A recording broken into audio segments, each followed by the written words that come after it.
Cold Reckoning presents. He scammed 300 people out of their life savings. The internet found him in 72 hours. He called himself Marcus Vell. He had 240,000 followers, a rented Lambo, and a pitch that sounded like freedom. It was a trap.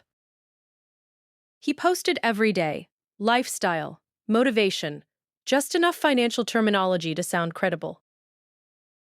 And trust, slow, deliberate, months of it, before the ask ever came.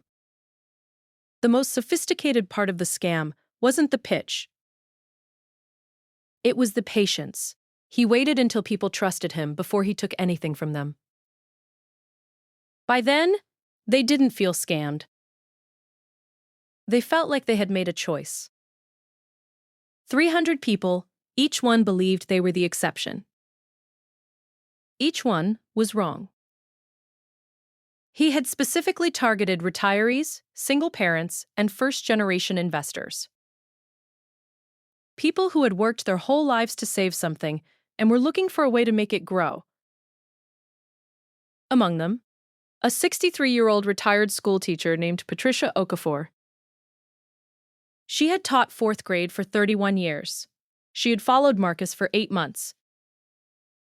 She transferred $22,000, the bulk of what she had saved outside her pension, into his private fund. 3 weeks later, the account went silent. The website returned a 404 error. $22,000, 31 years of careful saving. Gone. Patricia didn't go to the police first. She went to Twitter, and that changed everything. She typed out a thread. She had 74 followers. She wrote plainly, without drama, exactly what had happened. By midnight, 4,000 retweets. By morning, 2.1 million views. 47 other victims had already replied. If this story is hitting you, you're in the right place.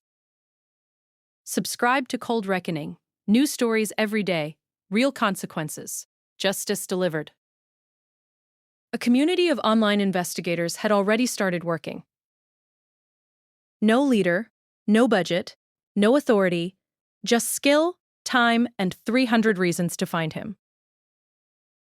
Hour 4. A reverse image search on his profile photo returned a match. A stock photo, used by 3 other fake accounts, the entire identity was purchased. Hour 11. A cached version of his website found in the Wayback Machine. Registered under a real email address, Devin Carey, Gmail, created 2019. Hour 19. That email appeared in a 2021 data breach. The breach record included a phone number linked to a LinkedIn profile, his real name, his actual city. Hour 31. GPS metadata embedded in his lifestyle photos had never been stripped. Most pointed to the same zip code in South Florida. One pointed to a specific apartment complex. Hour 47. A new alias was found. Same pitch, same structure. He had already started again, on a different platform, targeting a different audience. In 47 hours, strangers on the internet built a more complete profile of Devin Carey than most law enforcement agencies could assemble in a month. They handed all of it to the FBI. Then they waited.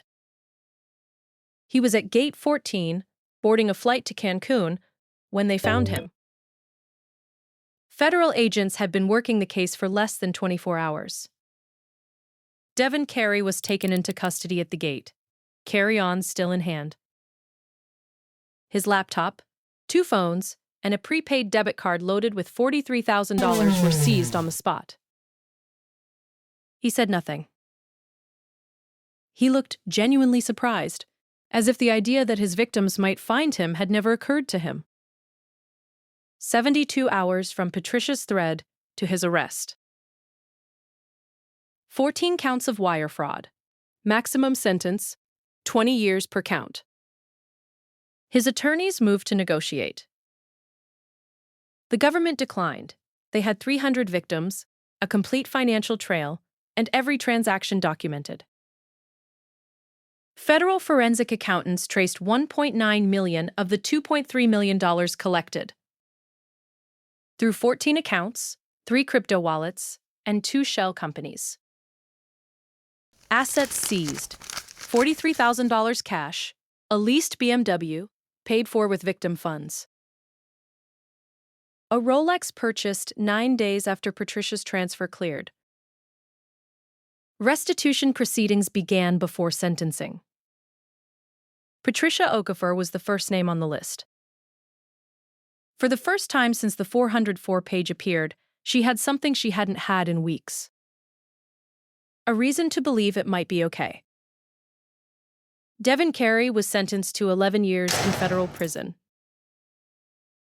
He will be 49 when he is released.